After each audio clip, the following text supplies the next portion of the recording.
합니다. 지난 시간에 말씀드린 것처럼 지난 시간에 그 에피소드는 예수님이 붙잡히시는, 첩보되시는 장면이 나와 있던 거고요. 오늘은 그 이후에 대한 장면입니다. 오늘 본문은 이렇게 좀 나눠볼 수 있는데 구조를 보면 이렇습니다. 12절부터 14절까지 본문의 12절부터 14절까지를 이거는 새로운 에피소드의 세팅이라고 보고요. 15절부터 18절까지 베드로의 첫 번째 부인, 그리고 그다음 19절부터 24절까지 19절부터 24절까지가 법정 공방 내지는 예수님의 신문에 대한 신문 받으시는 예수님, 대제사장한테 신문 받으시는 예수님이고요. 그 다음 25절부터 마지막 27절까지가 베드로의 두 번째, 세 번째 부인. 그러니까 사실상 15절부터 15, 18절 단락하고 25, 27절 단락은 묶여 있는 거예요. 나중에 한번 볼까요? 18절이 어떻게 끝나냐면 베드로도 함께 서서 쬐더라라고 끝나고 25절이 시몬 베드로가 서서 불을 쬐더니에서 그 맥락을 같이 하고 있잖아요. 그래서 요거는 한 묶음이라고 보시고 그 가운데 샌드위치처럼 가운데 속이 법정 공방이다 이렇게 보시면 되겠습니다. 그러면 이제 이 세 개의 단락으로 나눠져 있는데 저는 이렇게 하나, 둘 이렇게 두 가지의 장면으로 나눠서 이렇게 한번 보도록 하겠습니다. 먼저 첫 번째 장면인데요. 대제사장의 뜰에 나오는 첫 번째 장면입니다. 그 장면이 이런 대조로 나옵니다. 대제사장과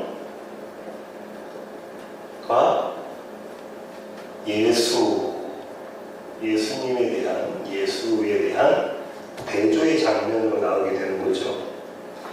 이 장면이 나온 게 공관복음서에 또 다 나왔어요. 그러니까 마태, 마가, 누가, 요한복음 이 4복음서에 모두 공이 다 나와져 있는데요. 이 장면을 한번 보겠습니다. 마태복음에 있는 장면부터 먼저 보시겠습니다. 마태복음 26장 59절 68절입니다.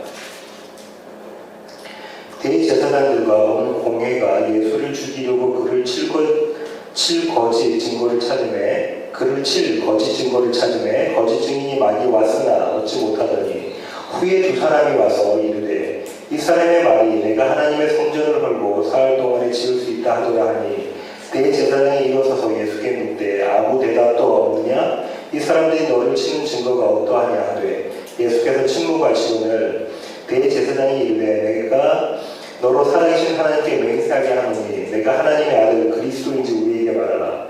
예수께서 이르시되 내가 말하였느니라. 그러나 내가 너희에게 이르노니 이후에 인자가 권능의 우편에 앉아있는 것과 하늘 구름을 타고 오는 것을 너희가 보이려 하시니 이에 대제사장이 자기 옷을 찢으며 이르되 그가 신성모독하는 말을 하였으니 어찌 더 증인을 요구하려. 보라 너희가 지금 이 신성모독하는 말을 들었도다. 너희 생각은 어떠하냐? 대답하여 이르되 그는 사형에 해당하니라 하고 이에 예수의 얼굴에 침뱉으며 주먹으로 치고 어떤 사람은 손바닥으로 때리며 이르되 그리스도야 우리에게 선지자 노릇을 하라. 너를 친 자가 누구냐 하더라. 마가복음은 안 읽어도 거의 비슷한 내용입니다. 여기서 조금 이 역사적인 얘기를 하면요. 대제사장이라고 해놓고 누구를 이야기하고 있죠, 지금? 안나스에 대한 이야기입니다. 네, 그 해의 대제사장은 누구라고 그러죠? 가야바. 안나스가 가야바의 장인이 되고요. 안나스는 원래 대제사장이었습니다. 그런데 안나스에게는 5명의 아들이 있고요. 4위까지 가야바가 있는데 다 대제사장이에요. 어떤 회의 대제사장, 그래서 대제사장의 집안입니다. 가야바보다 실질적인 힘을 썼던 사람이 안나스예요. 그래서 안나스한테 먼저 끌고 갑니다.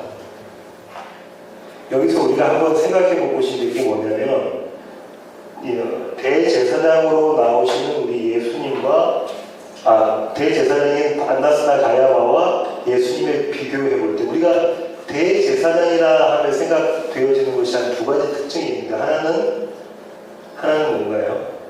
율법, 제사 이런 것들 이 생각이 되어지고 또 하나는 권위가 생각이 되어집니다. 그렇죠? 율법이나 제사 그리고 권위가 생각되어집니다. 권위라 하면 대제사장이 아니고서는 지성소에 들어갈 수가 없어요. 오직 한 사람, 그의 오직 한 사람 대제사장만이 지성소에 들어갈 수 있고 하나님의 영광의 현현을 볼 수 있는 자입니다. 그렇죠? 그런 권위를 가지고 있는 대제사장. 그리고 율법을 지키는, 제사로서의 율법을 지키는 자. 다시 말하면 하나님의 백성과 함께 있게 하는 자란 말이죠. 하나님의 백성을 하나님의 백성과 함께 있게 하는 자.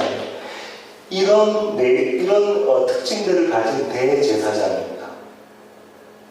그런 대제사장과 예수가 어떻게 비교가 되는가를 한번 다시 한번 보십시오.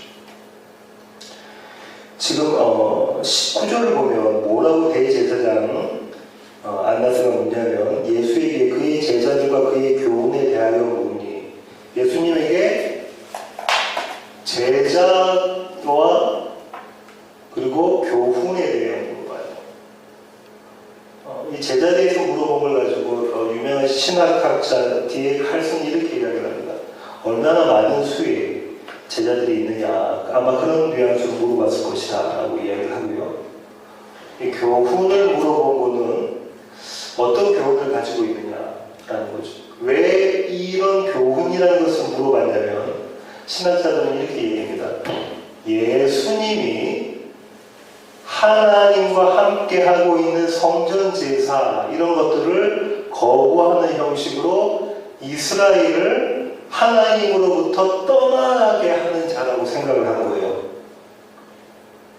왜냐하면 유대 사람들, 이스라엘 백성은 성전 중심, 왜냐하면 성전에 누가 계시죠? 하나님이 계시니까 성전 중심이라고 그렇게 생각하고 있는데 하나님이 거기에 계시다고 생각하는데 아까 보신 것처럼 이 성전 허물어라 내가 3일 만에 짓겠다 이런 말씀하시고 도대체가 율법에 해당 안 되는 말씀들 하시고 안식일 어기시고 계속 그러시니까 이 예수님은 이 예수라는 작자는 이스라엘로 하여금 하나님으로부터 멀리 떨어지게 하는 거짓 선지자다라고 생각할 수도 있는 거예요.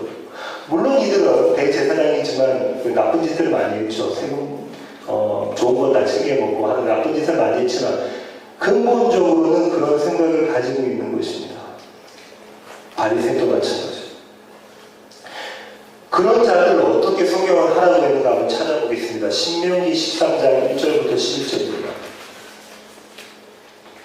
13장 1절부터 2절 한번 볼게요. 그가 내게 말한 그 이적과 기사가 이루어지고 너희가 알지 못하던 다른 신들을 우리가 따라 섬기자고 말할지라도 너는 그 선지자나 꿈꾸는 자의 말을 청종하지 말라. 이는 너희 하나님 여호와께서 너희가 마음을 다하고 뜻을 다하여 너희 하나님 여호와를 사랑하는 여부를 알려 하사 너희를 시험하시니 너희는 너희 하나님 여호와를 따르며 그를 경외하며 그의 명령을 지키며 그의 목소리를 청종하며 그를 섬기며 그를 의지하며 5절 보세요. 중요합니다. 그런 선지자나 꿈꾸는 자는 어떻게 해야? 죽이라라고 되어 있어요. 그죠? 8절 너는 용서 없이 그를 죽이되 10절 너는 돌로 쳐 죽이라. 어떻게 하는 자들? 하나님으로부터 떠나가게 하는 자, 하나님의 백성을 하나님으로부터 떠나가게 하는 자를 어떻게 해라?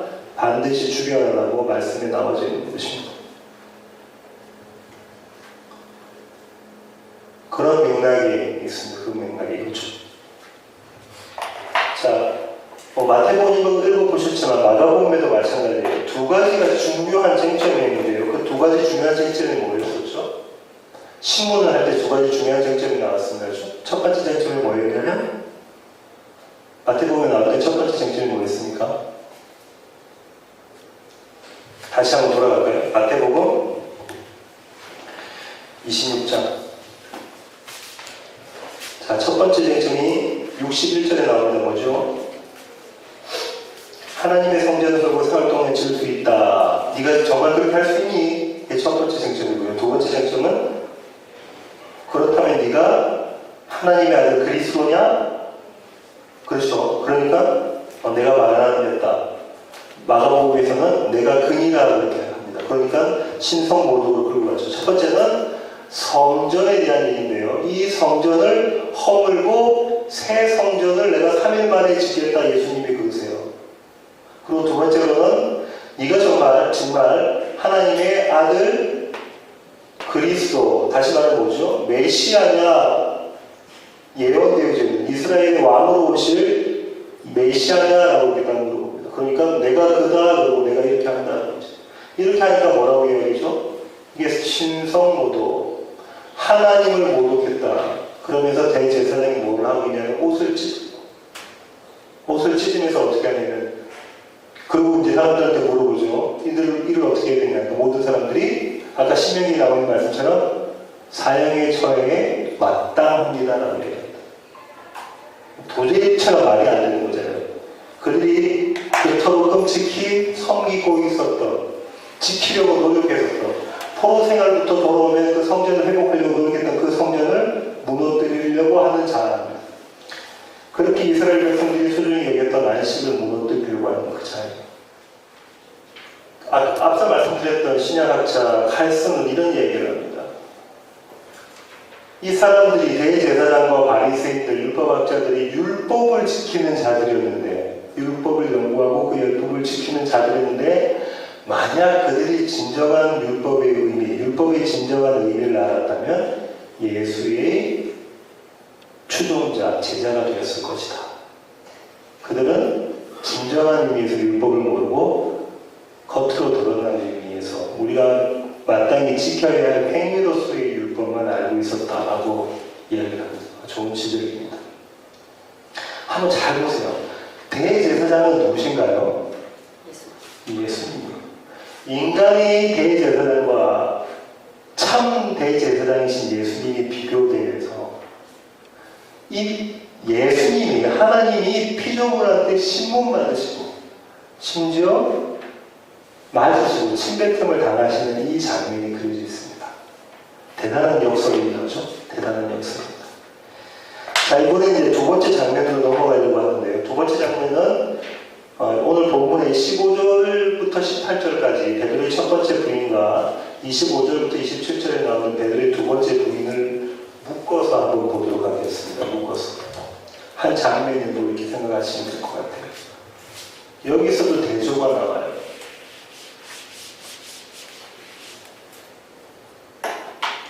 여기서도 대조가 나오는데 시몬 베드로와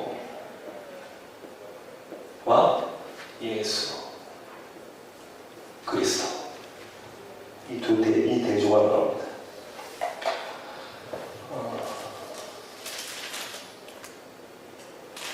자, 시몬 베드로가 여기 요한복음에서는 지금 어떻게 표현되고 있냐면 너도 한통속이잖아 라고 그 여종이 물어보니까 아니 나는 아니야 라고 이야기를 하죠.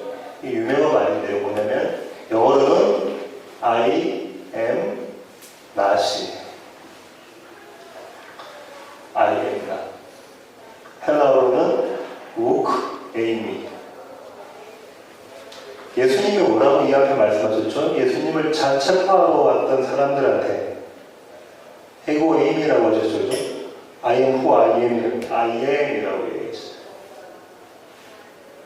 에고 에임 이렇게 말씀하셨어요. 유명한 그 신적 정체성을 드러내는. 예수님은 내가 그다라고 말씀하셨는데 시몬 베드로는 I am not이라는 대조를 하고 있어요. 지금 시몬 베드로가 어느 자리에 서 있는 걸 잘 보십시오. 나는 아니다라고 이렇게 외치면서 이 자가 지금 어느 자리에 서 있냐면 가룟 유다와 같은 자리에 서 있습니다. 가룟인 유다와 같은 자리에 있습니다. 가룟 유다는 예수님을 배신한 자죠. 팔아넘긴 자예요. 배신, 팔아넘긴 자.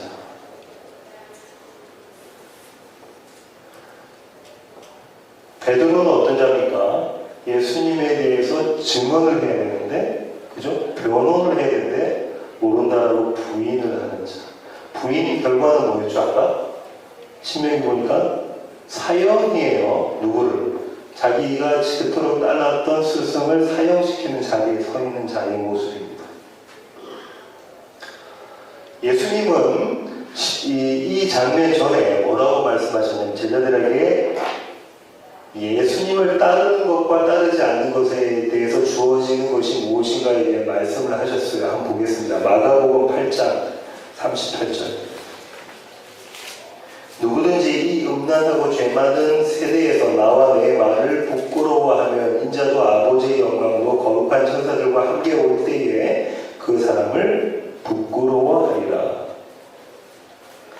누가복음 12장 8절 보겠습니다. 내가 또한 너희에게 말하노니 누구든지 사람 앞에서 나를 시인하면 인자도 하나님의 사자들 앞에서 그를 시인할 것이요 사람 앞에서 나를 부인하는 자는 하나님의 사자들 앞에서 부인을 당하리라. 지금 예수님이 아주 무서운 말씀하시는데요. 사람들 앞에서 나를 부인하면 너도 부인될 거고, 누구 앞에서? 하나님 앞에서. 사람들 앞에서 나를 시인하면 너도 하나님 앞에서 시인될 거다. 이 말씀하셨는데 지금 베드로가 뭐 하냐면 부인했어요. 그러면 예수님 사용되는 건 물론 본인도 유다처럼 사망, 죽임을 당하는 자란 말이에요. 그 그림이 그려져 있습니다. 이 대조 가운데. 그렇죠? 시몬 베드로가 예수님을 어떤 식으로 부인했는지 여기서는 그냥 우쿠 에이미 이렇게만 이야기했지만 이 우쿠 에이미라고 이야기를 사도 요한이 이런 대조 가운데 하려고 이렇게만 짧게 표현한 겁니다. 예수님이 에이고 에이미 했는데 거기에 대조해서 시몬 베드로는 우쿠 에이미. 그런데 누가복음에서는 좀 더 사실적으로 표현하고 있어요. 누가복음 22장으로 가겠습니다. 누가복음 22장 54절. 예수를 잡아 끌고 대제사장의 집으로 들어갈새 베드로가 멀찍이 따라가니라. 사람들이 뜰 가운데 불을 피고 함께 앉았는지라. 베드로도 그 가운데 앉았더니 한 여종이 베드로의 불빛을 향하여 그 앉은 것을 보고 주목하여 이르되 이 사람도 그와 함께 있었느니라 하니 베드로가 부인하여 이르되 이 여자여 내가 그를 알지 못하노라 하더라. 뉘앙스가 좀 더 틀리다. 좀 더 사실적으로 표현하고 있습니다. 조금 후에 다른 사람이 보고 이르되 너도 그 도당이라 하거늘 베드로가 이르되 이 사람아 나는 아니로라 하더라. 한 시간쯤 있다가 또 한 사람이 장담하여 이르되 이는 갈릴리 사람이니 참으로 그와 함께 있었느니라. 베드로가 이르되 이 사람아 나는 내가 하는 말을 알지 못하노라. 이렇게 이야기해요. 마가복음과 마태복음을 보면 뭐라고 이야기냐면 베드로가 예수님을 저주하면서 부인하더라. 근데 조금 전에 읽었더니 누가복음 본문의 맨 마지막 부분을 한번 보세요. 베드로가 세 번째 부인할 때 닭이 곧 울더라 하고 난 다음에 61절 주께서 돌이켜 베드로를 보시니 그 장면을 세 번째 부인하는 장면을 베드로가 보고 있다고 누가는 이야기하고 있습니다. 이런 두 장면이죠. 이제 머릿속에 좀 어느 정도 그림이 그려지시죠? 오늘 제가 지금 전하고 싶은 말씀은 이 두 장면과 더불어 설교 제목에 있는 맨 마지막 절, 마지막 그 단어입니다. 구입니다. 오늘 설교 제목이 뭐냐면 곧 닭이 울더라.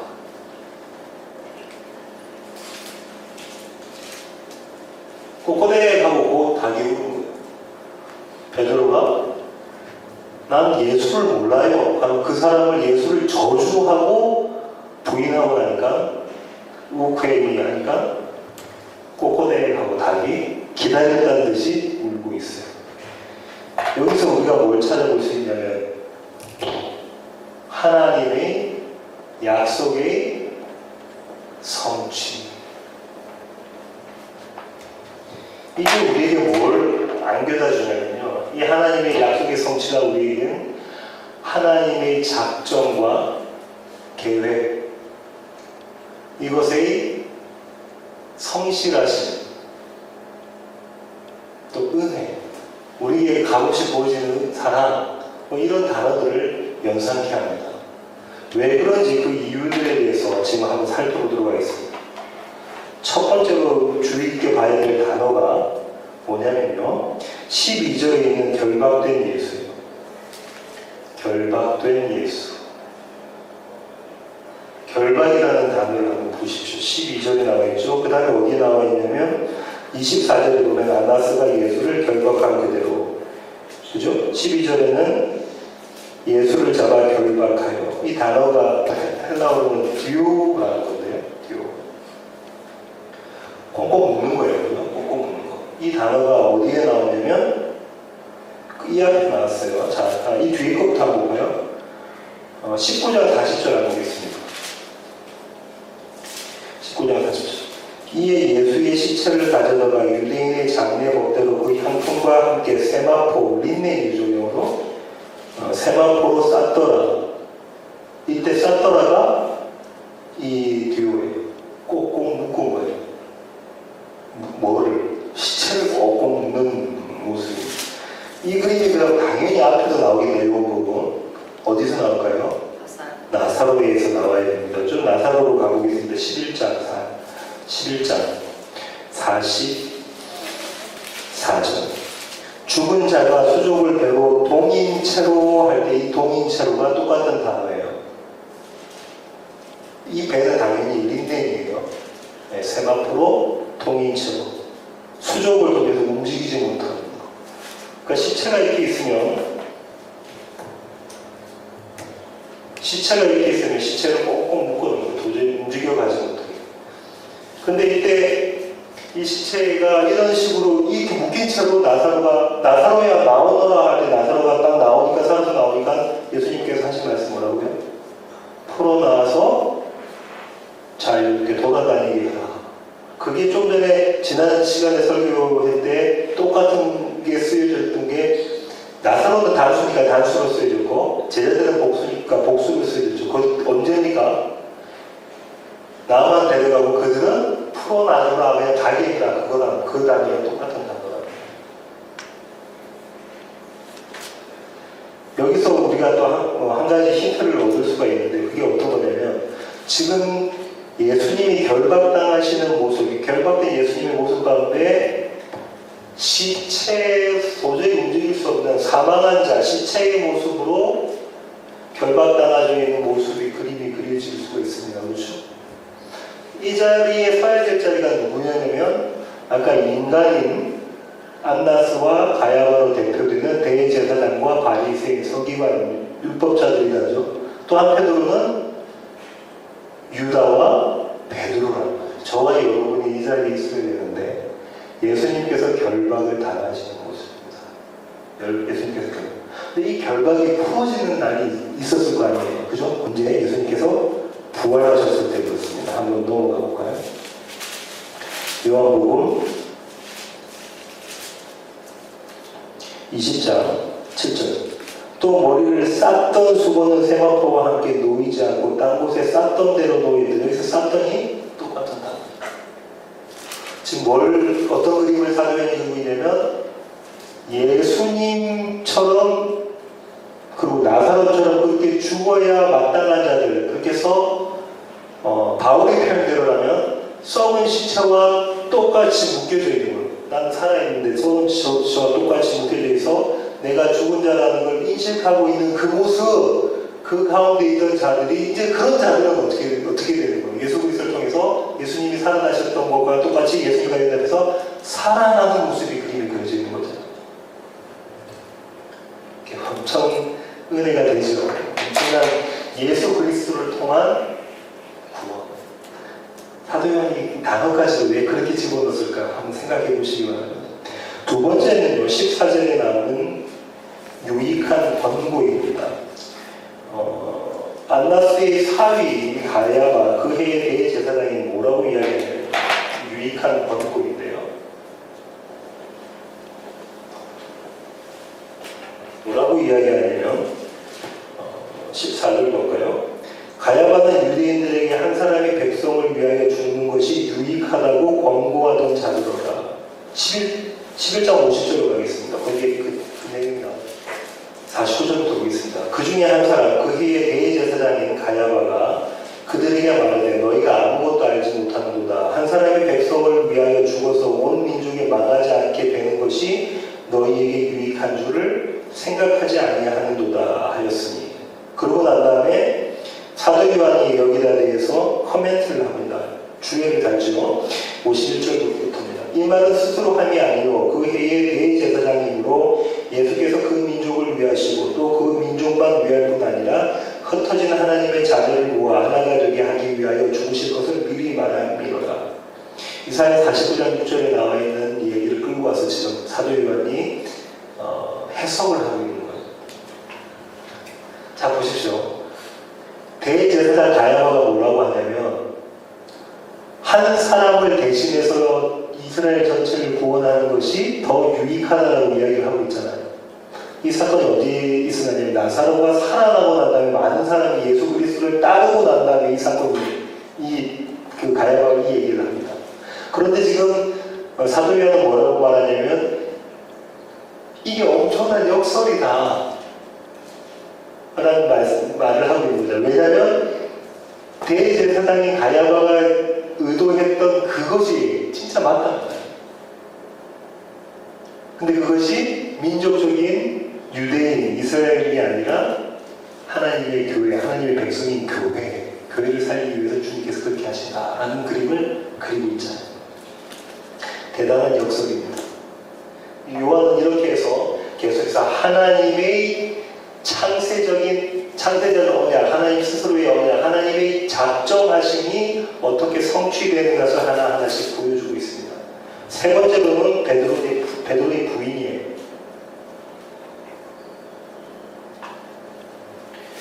17, 25, 27 이렇게 나왔는데요. 17, 25, 27. 아까 조금 전에 말씀드렸던 것처럼 어떤 부인이었죠? 예수님은 아이엔이라고 했을 때 베드로는 아이엔나. 다시 말하면 어떤 얘기냐면 이렇게 보시면 베드로의 고백을 통해서 우리가 알 수 있는 게 뭐냐면 나는 그 자리에 설 수 없는 자입니다. 하나님 편에 설 수 없는 자입니다. 나는 나의 고백은 I am not이라고 할 수밖에 없는 자입니다라는 걸 철저히 깨닫는 거예요. 주님께서 원하시는 거 그렇게 철저히 깨닫고 I am과 연합하는 것, 그것이 하나님의 작정 가운데 있다는 것을 보여주고 있습니다. 그것을 증명하는 게 네 번째인데요. 네 번째가 뭐냐면 숯불이에요. 숯불을 피우고 라는 군대요. 숯불이 등장을 합니다. 그죠? 18절 볼까요? 그때가 추운 고로 밤이니까 춥지요. 종과 아랫사람들이 불을 피우고 서서 죄니. 여기서 나와 있는 이 불을 피우고라는 게 한 번 더 나와요. 요한복음에. 언제 나오겠습니까? 언제 나오겠습니까? 예수님께서 부활하시고 난 다음에 갈릴리 바닷가를 찾으시구나. 21장 9절 보겠습니다. 육지에 올라보니 숯불이 있는데 그 위에 생선이 놓이고 떡도 있더라. 사도요한은 이런 이미지를 가지고 있고 장면적으로 이미지 대조하고 있는 장면에 대한 그림을 계속해서 그리고 있습니다. 다 예견된 거라는 거예요. 예견이 되겠다. 이미 하나님 작정 가운데 다 들어있었던 것이다라는 겁니다. 마지막을 저는 곧 닭이 울더라 오늘 설교 제목으로 넣었습니다. 베드로가 마지막 3번 부인하고 나니까 곧 닭이 울었어요. 27절입니다. 이에 베드로가 또 부인하니 곧 닭이 울더라. 닭은 언제를 기다린 거예요? 베드로가 부인하는 그 때를 기다린 거예요. 그때 부인하자마자 닭이 울어요. 왜 그랬죠? 예수님이 그 전에 뭐라고 말씀하셨어요? 나는 죽으러 가야 돼. 그것이 이 세상 너희를 살리는 길이야 하니까는 베드로가 앞장서서 그리고 다른 제자들과 동시에 다 함께 뭐라고 했죠? 결단코 그 일이 선생님께 있어서는 안 됩니다. 헬라어 원어는 뭐라고 이야기하냐면 이렇게 꾸짖어서 말하네. 제자가 선생님을 꾸짖어서 말하네. 그런 일은 도대체 있을 수는 없는 일입니다. 그리고 그런 일이 만약 생긴다면 내가 뭐라고 합니까? 베드로가 목숨 걸고 맡겠습니다. 그러니까 다른 제자들이 뭐라죠? 나도요. 이구동성으로 그렇게 이야기하는 거죠. 그런데 어떻게 됐습니까? 예수님이 붙잡히실 때 베드로는 그래서 그 모양이었는데요. 그죠? 말고기 귀를 자르면서 오른쪽 귀를 자르면서 모양이 흉내로는 다른 그 제자들은 다 도망쳐서 어디 가는지 다 보이지도 않는 그 모습이라는 거죠. 주님께서 말씀하셨죠. 그때 뭐라고 말씀하셨냐면 베드로 보고 사탄아 물어보라. 왜 그러냐면 이 하나님의 작정 가운데 있는 것을 막는 자는 사탄이야. 이 하나님의 작정을 이해하고 하나님께 감사와 영광을 돌리는 자는 그 안에 성령이 계시거든. 성령을 거슬러서는 도저히 너희가 구원을 받을 수 없다라고 이야기하시죠. 그러면서 주님께서 베드로에게 닭이 울기 전에 네가 나를 3번 부인할 거다. 그런 말씀을 해주셨죠. 세 번째 부인하자마자 바로 그 즉시 닭이 웁니다. 베드로의 마음속에 어떤 생각이 들었을 것이며 닭이 울고 나자마자 베드로를 쳐다보시는 주 예수 그리스도의 얼굴을 보고 베드로가 어떤 생각을 했을까요? 아까 누가복음에서 나왔잖아요. 주님께서 그 말씀을 하셨던 것이 그 영화의 장면이 지나가듯이 그냥 뇌리를 스치듯 지나가는 거죠. 그때 그 장면이 네가 나를 3번 분할 거다. 이게 하나님 작정 가운데 있는 모습 아닐까요? 닭이 울러서 밤이 지나가고 뭐가 왔나요? 새벽이 왔어요. 요한복음은 뭐와 뭐의 대조였죠? 밤과 낮, 어둠과 빛. 이것의 대조로부터 시작을 했습니다. 그렇죠? 그렇게 하면서 무슨 얘기를 한다는 거냐면 요한복음의 전체적인 주제는 밤에 속한 자들, 어둠 가운데 있었던 자들을 가운데 그들을 끌어내셔서 낮에 속한 자로 빛과 함께하는 자로 만들어내시겠다, 새 창조를 하시겠다라는 요한복음의 주제잖아요. 그 요한복음의 창세기 1장에 있는 거 그대로 끌고 와서 그렇게 요한이 재해석을 하고자 해요. 창세기 1장으로 다시 가보겠습니다. 1절부터 보겠습니다. 태초에 하나님이 천지를 창조하시며 땅이 혼돈하고 공허하며 흑암이 깊음 위에 있고 하나님의 영은 수면 위에 운행하시니라. 캄캄한 밤 가운데 있단 말이죠. 하나님이 이르시되 빛이 있으라 하시니 빛이 있었고 빛이 하나님 보시기에 좋았더라. 하나님이 빛과 어둠을 나누사 하나님이 빛을 낮이라고 부르시고 어둠을 밤이라고 부르시니라. 하나님은 그 앞에 뭐가 있냐면 지금 4절에 보시기에 좋았더라. 이 좋았더라가 토부라는 단어인데 좋았더라라는 단어와 대체할 수 있는 게 뭐냐면 그것이 선이에요. 선. 하나님의 작정과 계획이 이루어지면 하나님 보시기 좋은 것이 곧 선이다. 하나님 그분이 선이신 분이기 때문에 선이다. 그러고 난 다음에 잘 보십시오. 5절 보세요. 저녁이 되고 아침이 되니 이는 첫째 날입니다. 창세기 그 신학 관계들 자세히 설명드릴 텐데요. 저녁이 되고 아침이 되니 이는 첫째 날입니다. 계속해서 그래요. 그죠? 둘째 날 볼까요? 8절. 저녁이 되고 아침이 되니. 13절. 저녁이 되고 아침이 되니. 19절, 23절 계속해서 저녁이 되고 아침. 저녁이 담고 있는 것은 뭐냐면 옛사람의 모습, 인간적인 대제사장의 모습, 가룟 유다와 시몬 베드로의 모습이었던 자들, 사방에서 썩은 냄새가 풀풀 나서 썩은 냄새밖에 풍길 수 없는 자로 또 꼭꼭 묶여있는 자, 결박되어져 있는 자의 모습 가운데서 거기서 풀림을 받고 자유함을 얻고 해방함을 얻어서 어디로? 아침, 낮으로 향하는 그림이 그려져 있어요. 그렇죠. 저는 이 본문을 이렇게 해석하면서 막 이 전율이 느껴졌어요. 하나님의 이 은혜가 하나님이 작정하신 이 세상이 만들어지기도 전에 저와 여러분이 어머니 뱃속에서 만들어지기도 전에 저와 여러분을 택하셔서 이 세상을 만드시고 예수님을 이 땅에 보내주시고 오늘 지금 이 시간 예수님 가운데 우리가 빛 가운데 거하게 하시는 이 모든 것이 하나님의 작정을 이루어 가시는 하나님의 열심에 있다. 곧 닭이 울더라. 베드로에게 그 얘기를 미리 하지 않았으면 베드로가 몰랐겠죠. 근데 너 이렇게 될 거야. 베드로에게 하셨던 그 예수님께서 저와 여러분에게 오늘도 동일하게 말씀하고 계십니다. 곧 닭이 울 거야. 그죠? 내가 지금 열심으로 너희의 구원을 이루어간다.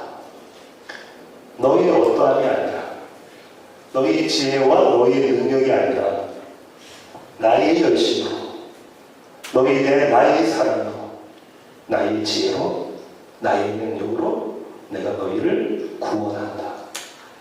이것이 하나님의 열심입니다. 아침에 자고 일어나면 이 놀라운 하나님의 구원이 느껴져야 돼요. 제가 이 구절을 보면서 시편 기자들이 아침에 일어났을 때 하나님의 살아계심과 하나님의 구원하심을 찬양했던 그 마음이 느껴지고 곧 닭이 울면 하나님이 나를 어떤 자에서 어떤 자로 구원하셨다라는 것, 그 구원의 감격이 우리 가운데 있어야 됩니다.